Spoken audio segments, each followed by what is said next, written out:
नमस्कार, मी प्रशांत कदम या YouTube channel लाईव्हमध्ये तुम्हा सगळ्यांचं स्वागत आहे। आज संपूर्ण महाराष्ट्राचं लक्ष हे मुंबईतल्या वरळीकडे लागलेलं होतं, कारण इथं दोन ठाकरे बंधू एकत्रित येणार होते आणि काय नेमकी घोषणा होतीये, काय नेमकं ते सांगतायत, खरोखर एकत्रित येतायत की नाहीत, यावरनं महाराष्ट्राचं राजकारण पण बरंच बदलणार आहे। आणि म्हणून आज सगळ्या महाराष्ट्रामध्ये एकच चर्चा होती, ती म्हणजे ठाकरेंच्या या एकत्रित येण्याची। आणि आज जवळपास 20 वर्षांनंतर हे दोन ठाकरे बंधू एकत्रित येताना दिसले। आणि म्हणजे 2006च्या आसपास जेव्हा कणकवलीची पोटनिवडणूक झालेली होती, नारायण राणेंनी शिवसेना सोडल्यानंतर, तेव्हा या दोघांनी जाहीर सभा एकत्रित घेतलेली होती। त्याच्यानंतर एका मंचावरती त्यांचा हा पहिला कार्यक्रम होता। आणि काय दिसलं तर उद्धव ठाकरे आणि राज ठाकरे या दोघांनी दोन्ही भाषणांमध्ये वेगवेगळ्या पद्धतीनं सांगितलं की आम्ही एकत्रित येतोय, पण उद्धव ठाकरेंच्या एकत्रित येण्याच्या घोषणेमध्ये थेटपणे सांगितलेलं होतं की आम्ही एकत्रित आलोय एकत्रित राहण्यासाठी। म्हणजे एक प्रकारे एकत्रित राहण्यासाठीची त्यांची उत्सुकता जी आहे ती कदाचित राज ठाकरेंच्यापेक्षा थोडी अधिक दिसली। राज ठाकरे या संपूर्ण भाषणामध्ये जो मराठीचा मुद्दा होता, जो या कार्यक्रमाचा अजेंडा होता, त्याच्यापुरतंच त्यांनी भाषण सीमित ठेवलं। पण उद्धव ठाकरेंचं भाषण जे आहे ते थोडंसं वेगवेगळ्या मुद्द्यांना स्पर्श करणारं होतं। आता साहजिक आहे की इतक्या दिवसानंतर, इतक्या वर्षानंतर हे दोन ठाकरे बंधू एकत्रित आले। आत्ताच का आले? अचानक असं काय घडलं? म्हणजे आज जेव्हा वरळीतली ती दृश्य मी बघत होतो, दोन ठाकरे बंधू एकत्रित आलेले आहेत, तेव्हा विचार करत होतो की अवघ्या 5-6 महिन्यांपूर्वी जेव्हा विधानसभेची निवडणूक होत होती, तेव्हा राज ठाकरे हे जाहीरपणे सांगत होते की देवेंद्र फडणवीस हे पुढचे मुख्यमंत्री होणार आहेत। त्याच्या आधी ते पंतप्रधान मोदींच्या व्यासपीठावरती गेलेले होते आणि महायुतीला बिनशर्त पाठिंबा मोदींच्या पंतप्रधान पदासाठी त्यांनी जाहीर केलेला होता।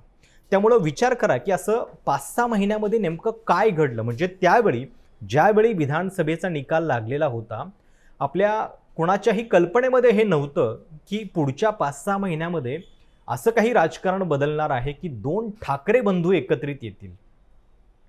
महायुतीचं सरकार असताना जेव्हा एकनाथ शिंदे मुख्यमंत्री होते, तेव्हा सुद्धा राज ठाकरे आणि एकनाथ शिंदे सातत्यानं भेटत होते। राज ठाकरे फडणवीस हे सुद्धा भेटत होते। अगदी काही दिवसांपूर्वी जवळपास 14 जूनच्या आसपास त्यांची पुन्हा एकदा एक गुप्त भेट बांद्र्यामध्ये पण झालेली होती। त्यामुळं एकीकडे महायुतीच्या सगळ्या नेत्यांच्या सोबत राज ठाकरेंची केमिस्ट्री चांगली आहे, भाजपसोबत त्यांची एक प्रकारे केमिस्ट्री चांगली आहे, असं चित्र 5-6 महिन्यांपूर्वी विधानसभेच्या आधी दिसत असताना अचानक असं काय घडलं की 5-6 महिन्यामध्ये राजकारण इतक्या वेगानं बदललं आणि आता हे दोन ठाकरे बंधू एकीची भाषा करू लागलेले आहेत। हे कशामुळे घडलं माहिती आहे तुम्हाला? हे घडलं विधानसभेच्या त्या निकालामुळे, ज्या निकालामध्ये महाराष्ट्र नवनिर्माण सेनेच्या पदरामध्ये एकही जागा आली नाही। इतकंच काय, अमित ठाकरे, राज ठाकरेंचे पुत्र, हे सुद्धा माहीम विधानसभा मतदारसंघातून पराभूत झाले। आणि जिथं आपला मुलगा सुद्धा निवडून येऊ शकत नाहीये, आपला आधी किमान विधानसभेत एक आमदार होता, आता ते पण आपल्या पदरामध्ये येत नाहीये। आणि त्यामुळं केवळ या युती आणि आघाड्यांच्या राजकारणामध्ये केवळ आपला वापर होतोय का, ही गोष्ट कदाचित राज ठाकरेंना पण तितकीच प्रकर्षानं जाणवली असावी। नाहीतर तुम्ही एक कल्पना करा की जर विधानसभेच्या निकालामध्ये महाराष्ट्र नवनिर्माण सेनेला किमान एक 5-6 जागा जरी मिळाल्या असत्या, तरी आज ते सरकारमध्ये असते, किंवा महायुती सरकारनं त्यांचा किमान वेगळ्या वेगळ्या दृष्टीने त्यांचा सन्मान जो आहे तो सरकारमध्ये ठेवला असता।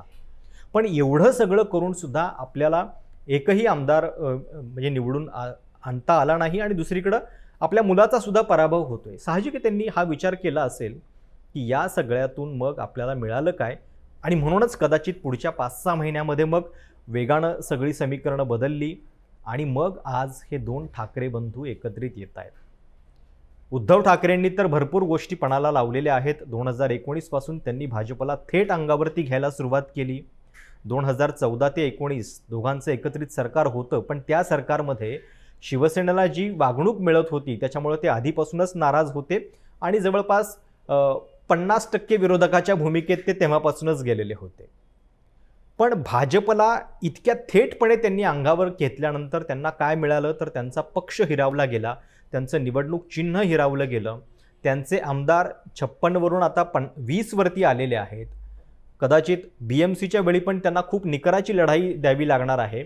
पण या सगळ्यामध्ये आपण आपली बाजू निवडलेली आहे हे उद्धव ठाकरेंनी स्पष्ट केल्यामुळंच कदाचित महाविकास आघाडीचा जो मतदार होता, विशेषतः अल्पसंख्याक मतदार आणि इतर दलित मतदार, हा ठामपणे उद्धव ठाकरेंच्या बाजूला यायला सुद्धा तयार झालेला होता. कारण त्यांना हे दिसलं की भाजपच्या विरोधात त्यांची जी लढाई आहे ती खूप सच्ची आहे, प्रामाणिक आहे आणि त्याच्यासाठी ते कुठलीही गोष्ट पणाला लावायला तयार आहेत. या गोष्टी 2 ठाकरे बंधूंच्या बाबतीत गेल्या 5-6 महिन्यामध्ये घडल्या आणि म्हणून आपल्याला हे चित्र दिसतंय आज की इतक्या सहजपणे हे दोघं एकत्रित येत आहेत आणि एकीची भाषा करतायत. मी जसं म्हटलं की 5-6 महिन्यांपूर्वी विधानसभेच्या त्या वातावरणामध्ये ज्यावेळी देवेंद्र फडणवीस आणि राज ठाकरे एकमेकांना भेटत होते, राज ठाकरे जाहीरपणे सांगत होते की देवेंद्र फडणवीस हे महाराष्ट्राचे मुख्यमंत्री असतील, त्या वातावरणामध्ये कुणाच्याही डोक्यामध्ये चुकून सुद्धा कल्पना आली नसती की हे 2 ठाकरे बंधू एकत्रित येऊ शकतायत म्हणून. पण गेल्या 5-6 महिन्यामध्ये अशा काही घटना घडल्या की आज हे सगळं प्रकरण जे आहे ते इतक्या वेगानं एकीच्या दिशेनं निघालेलं आहे. त्यामुळं ही एक पहिली बॅकग्राऊंड या दोघांच्या एकत्रित येण्याची आपण लक्षात घेतली पाहिजे. आता आज जो कार्यक्रम झाला वरळीमध्ये, त्याच्यामध्ये दोघांची जी भाषणं झालेली आहेत, राज ठाकरे आणि उद्धव ठाकरे या दोघांच्याही भाषणामधून जो अर्थ दिसतो आहे तो खूप वेगवेगळा अर्थ आहे. त्याच्या बऱ्याच बिटवीन द लाईन्स गोष्टी तुम्हाला सांगता येतील. पहिली गोष्ट तर एक ठळकपणे जी दिसतीये ती ही आहे की एकीची भाषा उद्धव ठाकरेंच्या भाषणामध्ये जास्त उत्सुकतेनं, जास्त उत्स्फूर्ततेनं आणि सहजपणे आलेली आहे.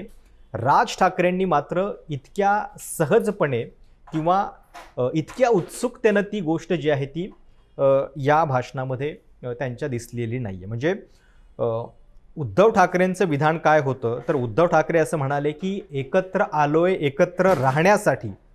सोबतच त्यांनी हे पण सांगितलं की आमच्या एकत्रित येण्याची सुरुवात जी आहे ती आजपासून झालेली आहे.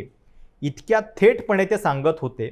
राज ठाकरेंनी फक्त एवढंच सांगितलं की जी गोष्ट बाळासाहेबांना नाही जमली ती फडणवीसांना जमली आणि त्यांनी ती करून दाखवलेली आहे. म्हणजे राज ठाकरेंच्या या संपूर्ण भाषणामध्ये त्यांनी एक गोष्ट लक्षात ठेवली की आजचा जो काही विजयी मेळावा आहे, जो काही जल्लोष आहे, तो मराठीच्या मुद्द्यावरती आहे. तिथं कुठलाही झेंडा नाही आहे, दुसरा कुठलाही राजकीय अजेंडा नाही आहे. ही गोष्ट पण त्यांनी आजच्या भाषणामध्ये अधोरेखित केली. म्हणजे बोलताना ते असं म्हणाले देखील की आज जेव्हा आम्ही एकत्रित आलोय त्याच्यानंतर बरेचसे अर्थ जे आहेत ते काढले जातील, बॉडी लँग्वेज कोणाची कशी आहे वगैरे वगैरे. पण त्याच्यातनं एक गोष्ट लक्षात घ्या, पुन्हा सांगतोय, कुठलाही झेंडा नाही, मराठीचा अजेंडा आहे, ही गोष्ट त्यांनी सांगितली. आणि त्यांचं जर संपूर्ण भाषण तुम्ही बघितलं तर ते पूर्णपणे केवळ मराठीच्याच मुद्द्यावरती होतं. म्हणजे सुरुवातीला त्यांनी जे आरोप होत होते भाजपकडनं की ठाकरेंची मुलं कॉन्व्हेंटमध्ये शिकलेली आहेत, त्याला काउंटर करण्यासाठी अगदी यादी वाचून दाखवली, ज्याच्यामध्ये देवेंद्र फडणवीस कसे इंग्रजी माध्यमाच्या शाळेत शिकलेले आहेत, त्यांचे ज्येष्ठ नेते लालकृष्ण अडवाणी हे तर ख्रिश्चनांच्या कॉन्व्हेंट स्कूलमध्ये शिकलेले आहेत, याची यादी वाचून दाखवली. साऊथमधल्या लोकांची यादी वाचून दाखवली. दुसरीकडे त्यांनी ही गोष्ट खूप अभ्यासूपणे सांगितली की इतकी वर्ष मराठ्यांनी देशाच्या अनेक प्रांतांवरती राज्य केलं. म्हणजे आपण जे म्हणत होतो ना की अटकपासून ते कटकपर्यंत राज्य आहे मराठ्यांचं, पण हे राज्य करताना मराठ्यांनी आपली भाषा कधी त्या त्या प्रांतावरती लादलेली नाही आहे. आणि हिंदी ही अशी भाषा आहे की ज्या राज्यांचा विकास अजून पूर्णपणे झालेला नाही आहे. त्यामुळं अविकसित, पुरेशा प्रगतीवर पथावरती नसलेल्या राज्यांची भाषा आम्ही का शिकायची, हा त्यांचा सवाल होता आणि त्याच दृष्टीनं ते बोलले.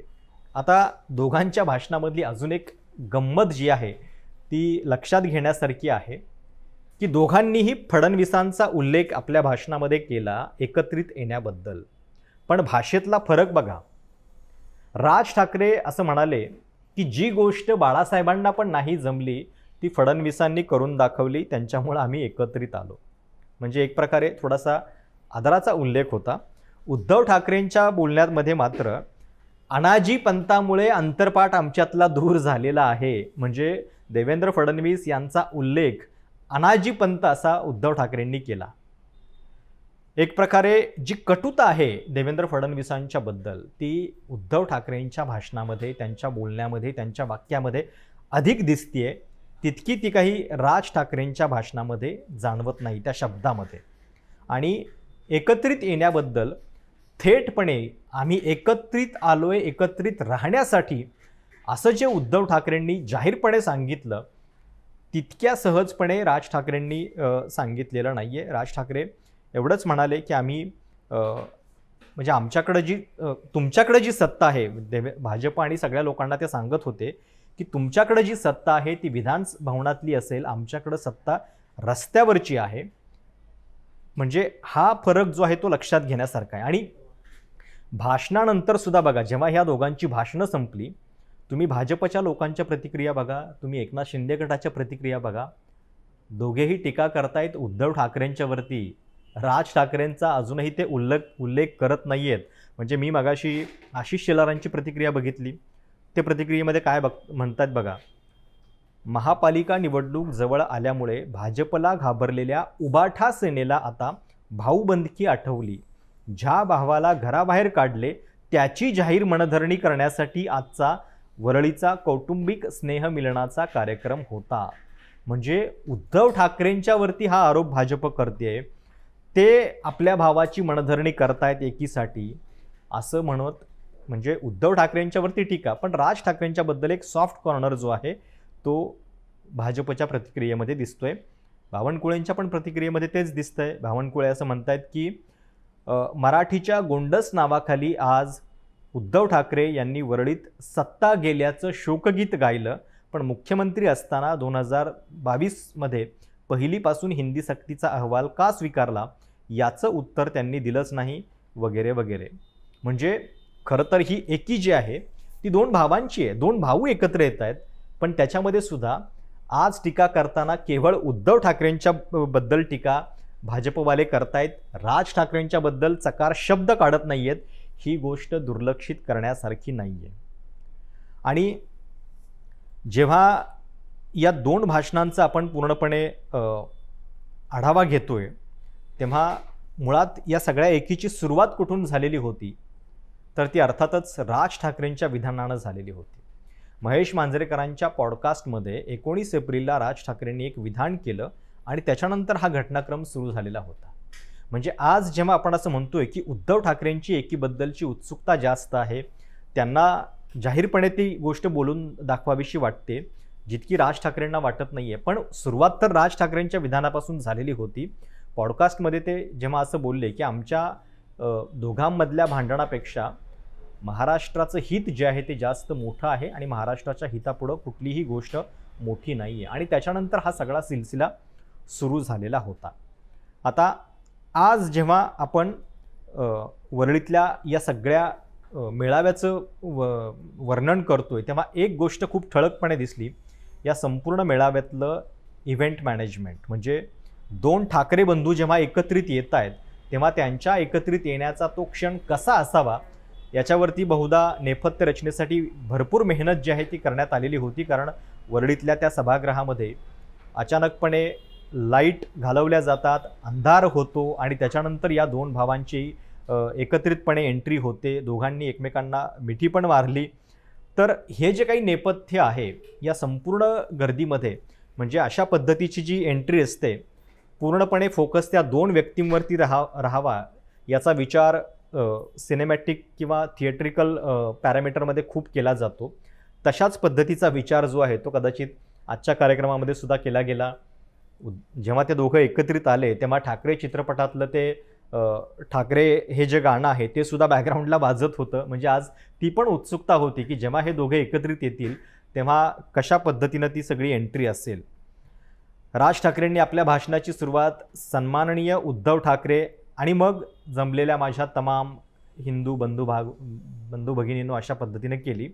खरं तर या दोनही ठाकरेंना सातत्यानं गर्दीला संबोधित करण्याची सवय आहे. व्यासपीठाला संबोधित करण्याची सवय त्यांना नाही आहे आणि म्हणून व्यासपीठावरती कुणीतरी बसलेलं आहे आणि त्याचा उल्लेख करणं ही थोडीशी एक एरवी न दिसणारी गोष्ट जी आहे ती त्यांना आज करावी लागली.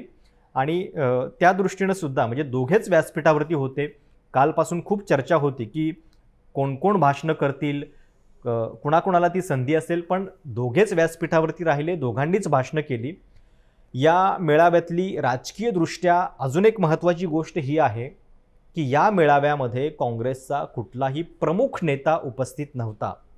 भालचंद्र मुणगेकर हे उपस्थित होते, पण ते तसे रूढार्थानं काँग्रेसचे नेते म्हणावेत अशा पद्धतीनं त्यांना काही आत्ता या क्षणामध्ये गृहीत धरता येणार नाही.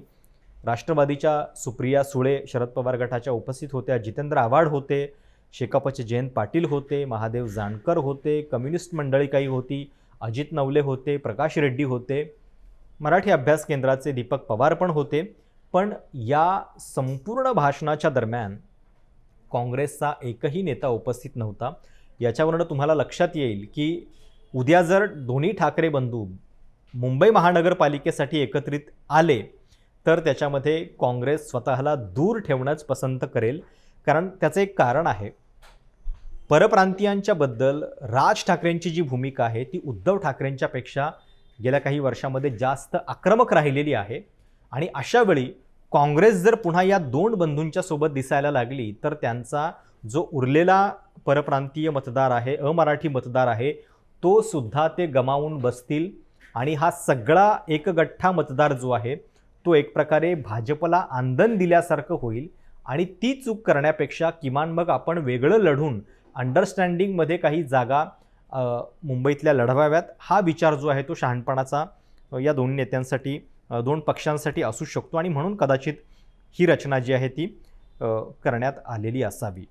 त्यामुळं या संपूर्ण भाषणामध्ये दोघांच्याही, सुरुवातीला राज ठाकरेंनी भाषण केलं आणि त्याच्यानंतर उद्धव ठाकरेंनी भाषण केलं, दोघांच्याही भाषणामध्ये जो उल्लेख झाला, एकतर पहिली गोष्ट म्हणजे फडणवीसांचा जो उल्लेख झाला तो दोघांच्या भाषणामध्ये होता, पण वेगळ्या पद्धतीनं होता. राज ठाकरेंच्या भाषणामध्ये त्याच्याबद्दल एक उपहास होता की आम्हाला एकत्रित आणण्याचं काम फडणवीसांनी केलं, जे बाळासाहेबांना सुद्धा जमलं नाही वगैरे वगैरे. पण उद्धव ठाकरेंच्या भाषणामध्ये तो उल्लेख अत्यंत कटुतेनं आणि थेटपणे आलेला होता. ही एक पहिली गोष्ट. आणि फडणवीसांच्या आणि भाजपच्या सुद्धा आत्ता ज्या प्रतिक्रिया येत आहेत त्याच्यामध्ये उद्धव ठाकरे टार्गेट असणं आणि राज ठाकरेंच्याबद्दल मात्र अजूनही त्यांचा सॉफ्ट कॉर्नर कायम दिसतो आहे. त्याच्यातनं नेमकं अजून काय चाललेलं आहे पडद्यामागं याच्याबद्दल पण चर्चा सुरू होतील कदाचित. सोबत आज उद्धव ठाकरेंच्या भाषणामध्ये एक गोष्ट दिसली की त्यांनी काल उपमुख्यमंत्री एकनाथ शिंदे यांनी जो जय गुजरात असा उल्लेख, जयघोष पुण्यातल्या भाषणामध्ये केलेला होता, ज्या भाषणामध्ये अमित शहा उपस्थित होते, त्याच्याबद्दल त्यांनी टीका केली. राज ठाकरेंच्या भाषणामध्ये त्यांनी याच्याबद्दल बोलणं टाळलेलं होतं, पण उद्धव ठाकरेंनी याच्यावरनं अत्यंत सडकून टीका एकनाथ शिंदेंच्यावरती केली. सोबतच या संपूर्ण भाषणामध्ये, दोघांच्याही भाषणामध्ये हे दिसत होतं की आज आपण एकत्रित आलेलो आहोत, तो एक पहिला टप्पा आहे. कदाचित आपण एकत्रित येऊ नये याच्यासाठी काड्या घालण्याचे अनेक उद्योग होतील, हे सुद्धा उद्धव ठाकरेंनी आपल्या भाषणामध्ये सांगितलं. म्हणजे त्या दोघांनाही माहिती आहे की अजून महानगरपालिकेच्या निवडणुकांसाठी अजून इतका काळ आहे आणि त्याच्या आधी या सगळ्या गोष्टींच्यामध्ये आडकाठी आणण्याचा प्रत्येक प्रयत्न जो आहे तो होऊ शकतो. आणि त्या दृष्टीने एक सावधानता जी आहे ती या दोघांच्या भाषणामध्ये आपल्याला दिसली. ठाकरे कुटुंबाची पुढची पिढी जी आहे त्याच्यासाठी सुद्धा कदाचित हे सगळं होतं आहे का? म्हणजे आज जेव्हा हे दोघे भाऊ एकत्रित येत आहेत तेव्हा ही गोष्ट इतक्या वर्षानंतर आज का होतीये हा जेव्हा आपण विचार करतोय तेव्हा त्याच्यातलं एक कारण हे पण आहे, उद्धव ठाकरेंचं वय आता जवळपास 64च्या आसपास आहे, राज ठाकरेंचं वय 57-58 आहे. आणि आता जे राजकारण करायचं आहे ते पुढच्या त्यांच्या पिढीला करायचं आहे. एकीकडे अमित ठाकरेंचा माहीम विधानसभा मतदारसंघामध्ये पराभव, पहिलीच विधानसभा निवडणूक ते लढत होते. आदित्य ठाकरे आमदार जरी झालेले असले तरी पक्ष चालवण्यासाठी त्यांना सुद्धा आता पुढची सगळी वाट जी आहे ती भाजपच्या या सगळ्या आव्हानामध्ये खडतरच आहे. आणि त्या दृष्टीनं कदाचित आज राज आणि उद्धव यांचं एकत्रित येणं हे केवळ त्यांच्यासाठी नाही आहे, तर कदाचित पुढच्या पिढीसाठी सुद्धा आहे का, हा सुद्धा विचार या निमित्तानं दिसतोय. कारण आज कार्यक्रम झाल्यानंतर अमित आणि आदित्य ठाकरे हे दोघे सुद्धा एकत्रित आले आणि त्या दोघांनी सुद्धा एकत्रितपणे अभिवादन जे आहे ते या संपूर्ण गर्दीला केलं. ज्यावेळी एकत्रित आलोय, एकत्रित राहण्यासाठी ही घोषणा उद्धव ठाकरेंनी केली, तेव्हा त्याला मिळणारा जो प्रचंड प्रतिसाद होता, त्या संपूर्ण सेंटरमध्ये ज्या पद्धतीनं जयघोष झाला तो बघितल्यानंतर महाराष्ट्राच्या मनामध्ये नेमकं काय आहे, मराठी मनाच्या मनामध्ये नेमकं काय आहे याचा अंदाज कदाचित या ठाकरे बंधूंना आला असेल. आणि त्यामुळंच आता हे एकत्रित येणं BMC निवडणुकीपर्यंत कशा पद्धतीनं पुढं जातं आहे, कारण आज हे एकत्रित दिसलेले आहेत. एकत्रित यायचं असेल तर त्यांना युतीच्या दृष्टीनं काही वाटाघाटी कराव्या लागतील, बोलणी चर्चा करावी लागेल आणि त्याच्यानंतर हे एकत्रित येणं जे आहे ते फायनल होणार आहे. त्यामुळं या एकत्रित येण्याचा सार हाच दिसतो आहे की सुरुवात तर झालेली आहे, पण शेवटापर्यंत पोहोचेपर्यंत नेमकं काय होतं आहे याच्यावरती सावधानतेनं नजर ठेवावी लागेल.